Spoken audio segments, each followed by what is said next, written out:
નમસ્કાર દર્શક મિત્રો, આપ સર્વેનું સ્વાગત છે જીટીપીએલ જૂનાગઢ ન્યૂઝમાં। સૌપ્રથમ આજના મુખ્ય સમાચાર। લાખો શ્રદ્ધાળુઓના આસ્થાના કેન્દ્ર સમા અંબાજી મંદિરમાં નોનવેજ અને દારૂ સેવનના કથિત વિડીયોથી તપોભૂમિ શર્મસાર। સમગ્ર સમાજમાં ભારે રોષ। તંત્રે હાલ 10 પૂજારી અને 1 રસોઈયાને કર્યા સસ્પેન્ડ, તો જિલ્લા કલેક્ટરે આપ્યા તપાસના કડક આદેશ। ઉદયન શક્તિપીઠની ગરિમા અને ભક્તોની આસ્થા ઉપરના વજ્રઘાત અંગે વિહિપ અને બજરંગ દળે તંત્રને આપ્યું આવેદન। સસ્પેન્ડ પૂજારીઓ પણ આવેદનપત્રમાં જોડાયા। કહ્યું, અમે નિર્દોષ છીએ, વિડીયોમાં ક્યાંય દેખાતા નથી। ગુજરાતમાં રાંધણ ગેસના સિલિન્ડરનો પૂરતો જથ્થો ઉપલબ્ધ છે।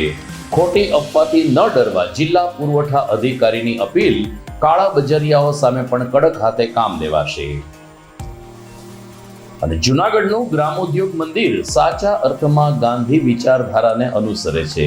રાજ્યભરના ખાદી ભવનમાં સાબુ સપ્લાય કરવાની સાથે સાથે અનેક સ્થળો ઉપર ખાદીનું પણ વેચાણ થાય છે। આ તમામ સમાચાર આપણે વિગતવાર જોઈએ તે પહેલા લઈએ એક બ્રેક।